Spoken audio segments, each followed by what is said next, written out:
হে guys, good morning. Dipsharmi লাইফস্টাইলে সবাইকে স্বাগত জানিয়ে নতুন একটা সকাল, নতুন একটা দিন, নতুন একটা ভিডিও শুরু করলাম। কেমন আছো সবাই? আশা করছি অনেক ভালো আছো, অনেক সুস্থ আছো। আর আমরাও অনেক ভালো আছি, অনেক সুস্থ আছি। ঘড়িতে সময় বলছে এখন ঠিক 7:30, আর এখন থেকেই তোমাদেরকে সাথে নিয়ে আজকের ব্লগটা শুরু করে দিলাম।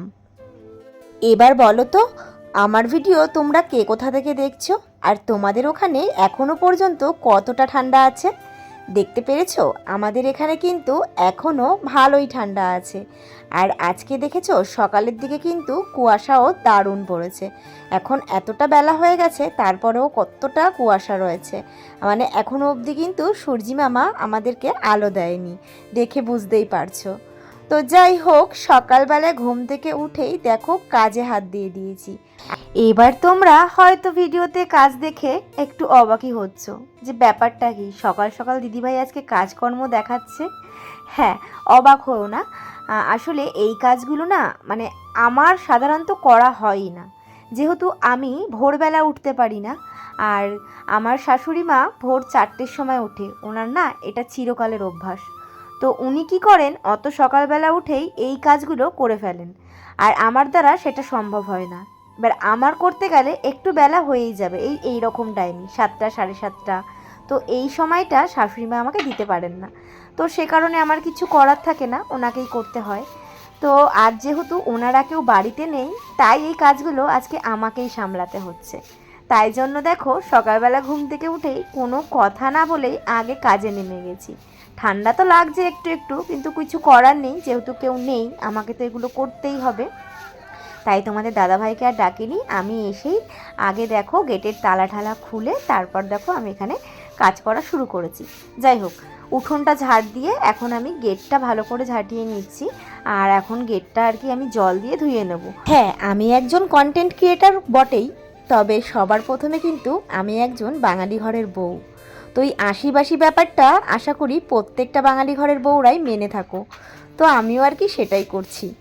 তো ওই বাসি গেটটা জল দিয়ে ধুয়ে নিতে হয়, নইলে তো নাকি শুদ্ধ হয় না, এটাই শুনে এসেছি মা কাকিমাদের কাছ থেকে। আর বিয়ের পরে তো শাশুড়ি মা আছেনই এগুলো শেখানোর জন্য, তো ওনাদের থেকেই শেখা। তো সেই কাজগুলো আগে আমি করে নিচ্ছি।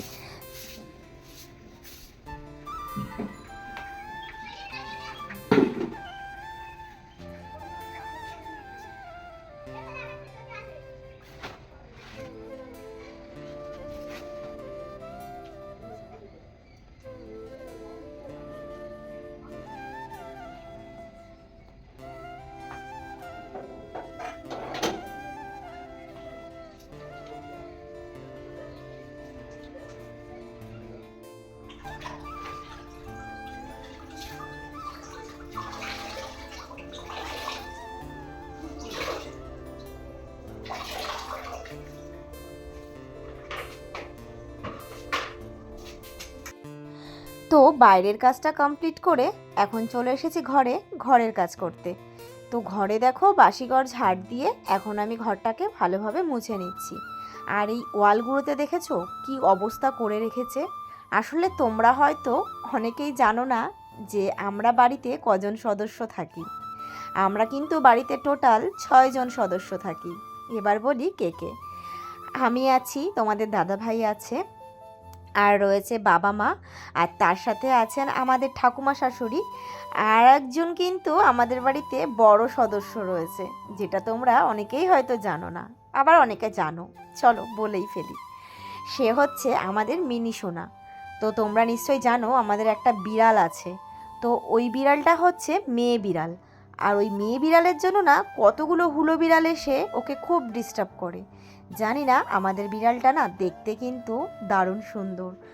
তোমাদেরকে এরপর কোনো ব্লগে আমি ওকে তোমাদেরকে ভালোভাবে শেয়ার করব, তাহলে তোমরা দেখতে পারবে যে ও কতটা সুন্দরী।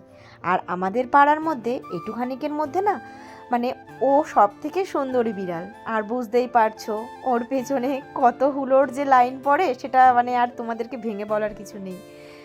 তো ও যখন বাড়িতে থাকে 3টে হুলো বিড়াল আমাদের বাড়িতে না খুব ডিস্টার্ব করে ওকে, জানো তো, একা ওকে থাকতেই দেয় না।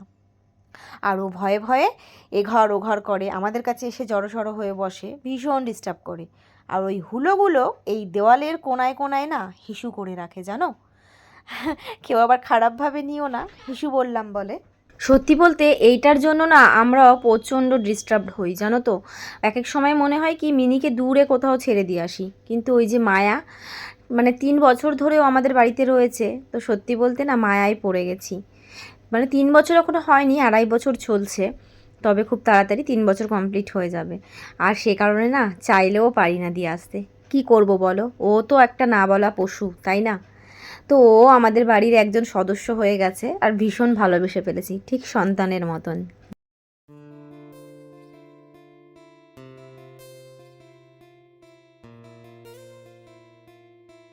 বাসি কাজ কমপ্লিট করে নিজে ফ্রেশ হয়ে একদম বাসি জামা কাপড় ছেড়ে চলে এসেছি দেখো সোজা ঠাকুর ঘরে, কারণ ঠাকুর পুজো দেব।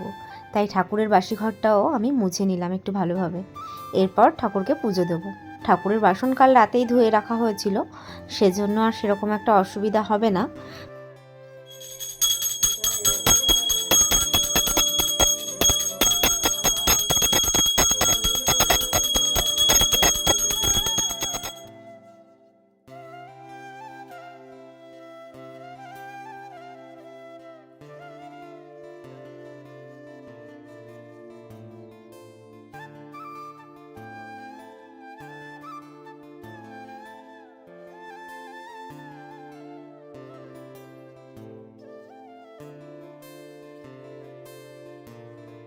ঠাকুর পুজো সেরেই চলে এসেছি সোজা রান্নাঘরে, কারণ খেতে তো হবে, রান্নাবান্না তো করতে হবে। তো সেজন্য দেখো আমি রান্নার সবজি কাটতে বসে গেছি, একবারে কেটে বেটে গুছিয়ে নিয়ে তারপর রান্না করব। তবে আজ জানো তো ভীষণ না ফ্রাইড রাইস আর না একটু কষা কষা কিছু খেতে ইচ্ছা করছে। এবার তোমাদের দাদাভাইকে বললাম, আর ওর তো এইসব হলে কোনো ব্যাপার না, মানে এক পায়ে রাজি। তো কি করব, ঘরে যে চাল ছিল ওই চাল দিয়ে, আর ঘরে কিছু সবজিও ছিল, ওই ধরো ফুলকপি, মটরশুঁটি, গাজর, এগুলো টুকটাক ছিল, আর ওগুলো কেটে নিয়েছি। তো ওই মানে বাড়ির যে নর্মাল রাইস রয়েছে ওই রাইস দিয়েই আজকে ফ্রাইড রাইস বানাবো। আর তার সাথে করব হচ্ছে ডিমের কারি, একদম কষা কষা করে। কারণ চিকেন হলে ভালো হতো, তবে তোমাদের দাদাভাই চিকেন আনেনি। তবে একটু ডিম কষার সাথে খেয়ে দেখা যাক কীরকম লাগে, তাই না।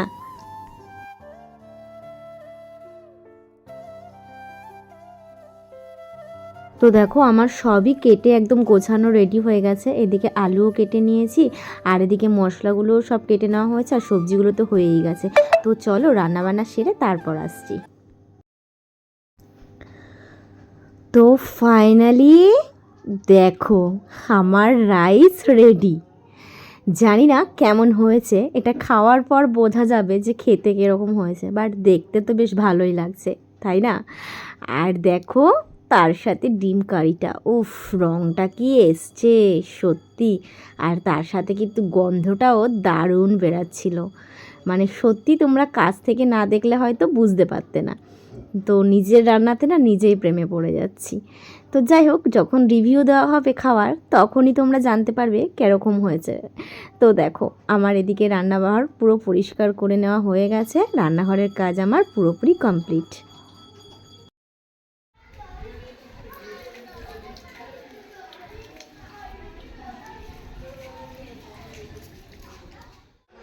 তো রান্নাবান্না তো কমপ্লিট হলো, তো বাইরে আসলাম একটু, আর এসে দেখলাম যে গাছগুলোতে না একদম মানে জল নেই, মাটিগুলো পুরো শুকিয়ে গেছে। তো সেজন্য একটু জল দিয়ে দিলাম। আর আমাদের বাড়িতে জানো তো এবছর কিন্তু এখনও অবধি সেরকম একটা ফুল ফোটেনি, তবে এখন এই শীতে একটু একটু ফুল ফুটেছে। তো বাবা কিছু গাছ এনেছে নতুন নতুন, সেগুলো তো ফুল ফুটেছে, তোমাদের সাথে শেয়ার করি চলো। আর কি বলতো, সত্যি কথা বলতে শীতকালে না গাছে বেশি জল দিতে নেই, তাহলে আর কি গাছ না মরে যায়। তো অল্প অল্প জল দিতে হয়, প্রতিদিন দেওয়াটা ঠিক নয়। তো সেজন্য মানে রোজ দেওয়া হয় না জল। আর এগুলো তো বাবাই দেখাশোনা করে, তো দেখলাম একদম মাটিগুলো শুকিয়ে গেছে, তাই একটু জল দিয়ে দিলাম। চলো ঝট করে শেয়ার করে দিই যে কী কী গাছ হয়েছে, চলো।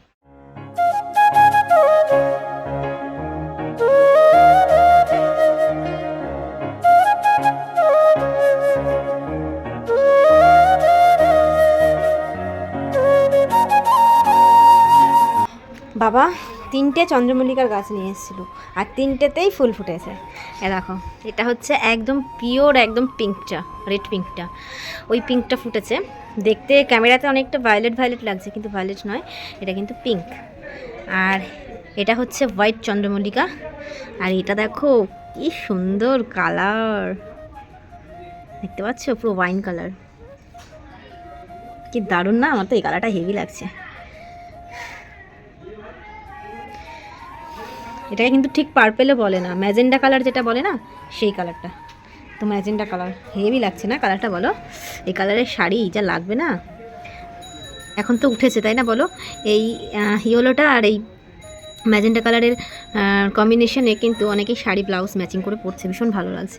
তো দেখলাম ফুলগুলোর সাথেও এই ম্যাচিং, এই মানে এই কন্ট্রাস্টেই মানে কালারটা হয়েছে, বেশ সুন্দর না? এগুলো তো প্রাকৃতিক জিনিস, এগুলো সৌন্দর্য এমনি এরকম সুন্দর হয় তাই না বলো? তো এরকম মানে সত্যি বিয়েবাড়ি বাঁধলে হয়তো ভালো হতো, বিয়েবাড়িতে গেলে এই ফুলগুলো একটু লাগিয়ে সাগিয়ে যেতে পারতাম মাথায় শাড়ির সাথে ম্যাচিং করে, বাট নেই, কিছু করার নেই। তো এই 3টে গাছে ফুল ফুটেছে। আর এদিকে দেখো গোলাপ হয়েছে হোয়াইট, কড়ি ধরেছে, এখনও অবধি ফোটেনি, ফুটবে। এ দেখো অনেক কড়ি এসছে, এই দেখো এখানে একটা ছোট্ট ফুটেছে। তো এটা মানে অনেক দিন ধরেই লাগানো গাছটা, এটা নতুন কিছু নয়। তো শীত যেহেতু পড়েছে তাই জন্য ফুল ফুটেছে। আর ওইদিকে দেখো কিছু গাঁদা নিয়ে এসেছিলো, কী বলে এগুলোকে, কি এনকি গাঁদা নাকি এনকি কি একটা বলে, সামথিং বলতে পারবো না আমি। ওই গাঁদা ফুটেছে, তো একটা গাছেই ধরেছে, এগুলোতে কড়ি এসছে বাট এখনও হয়নি। দেখো সব কটা গাছে জল দিয়েছিল। আর এই দেখো আমাদের বাড়ির রেড গোলাপেও কড়ি এসছে। আউচ! উফ, কাটা ফুটে গেল দেখেছো? উফ, এই গোলাপ না ধরতে এই জন্য ভীষণ ভয় পাই আমি। এই দেখো কড়ি এসছে, দেখেছো? এটাতেও কড়ি এসছে, আর এখন ফোটেনি, এগুলোতেও সব কড়ি এসছে, ফোটেনি। তো এগুলো যখন ফুটবে তখন কিন্তু বেশ ভালো লাগবে তাই না? এইদিকে দেখো আমাদের কাজ এখনও পুরোপুরি কমপ্লিট হয়নি, ছাদে না আমাদের ইয়েগুলো এখনও বাকি আছে, পিলারগুলো, তো ওগুলোর জন্য এগুলো এখনও রয়ে গেছে, কবে করবে জানি না। যাই হোক চলো, গুড আফটারনুন গাইজ। তো দেখো ফাইনালি বসে পড়েছি খাওয়া দাওয়ার মেনু নিয়ে।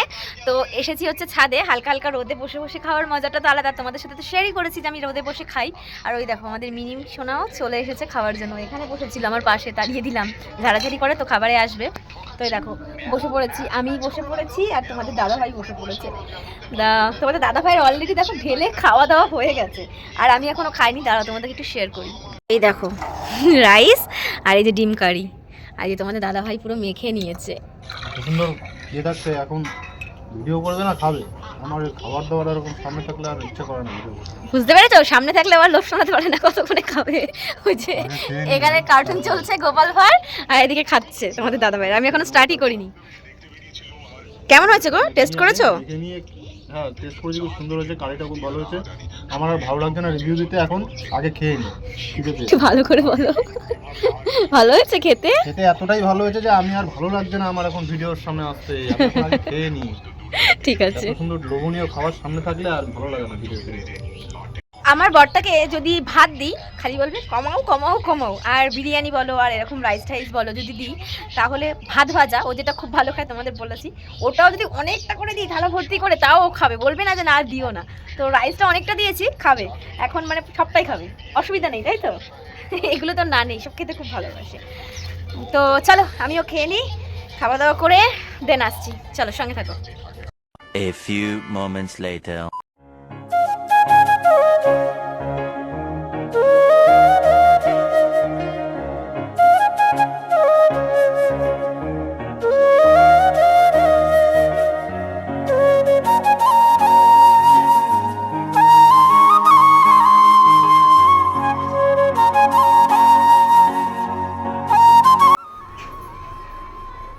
হে গাইস, গুড ইভিনিং। তো ব্যাকগ্রাউন্ড দেখে আশা করছি বুঝতে পারছো যে কোথায় রয়েছি। ঠাকুর ঘরে আসলাম সন্ধে দিতে, তো সন্ধেটা দিয়ে নিই, সন্ধে দিয়ে তারপর আসছি, ঠিক আছে চলো।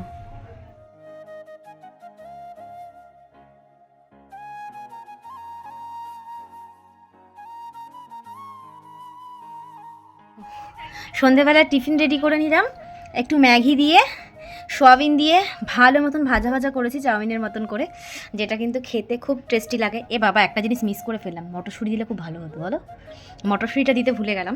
যাই হোক, আর এটা কিন্তু পুরোপুরি কিন্তু নন ভেজ, মানে নিরামিষ। তো তোমরা একটু অ্যাপ্লাই করে দেখতে পারো, খুব সুন্দর লাগে খেতে। তো চলো, সন্ধ্যের টিফিনে এখন এটাই খাবো।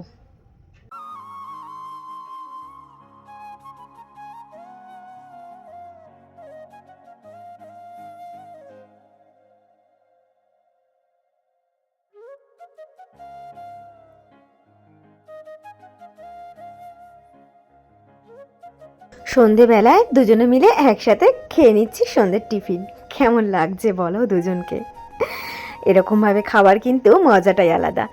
তবে যাই বলো, তোমাদের দাদাভাইয়ের মুখটা দেখে হয়তো তোমাদের মনে হচ্ছে তোমাদের দাদাভাই হয়তো একটু রাগি রাগি রয়েছে। আসলে এরকম কোনো ব্যাপার নেই। তোমাদের ভাই খেতে চাচ্ছিল না, কিন্তু আমি জোর করে আর কি খাওয়াচ্ছিলাম ওকে, সে কারণে মুখটা ওরকম করে রয়েছে। তারপর বললাম, তুমি এরকম করে আছো, মুখটা ঠিকঠাক মানে করো, নইলে সবাই ভাববে হয়তো খেতে ভালো হয়নি, আর কীরকম হয়েছে বলো।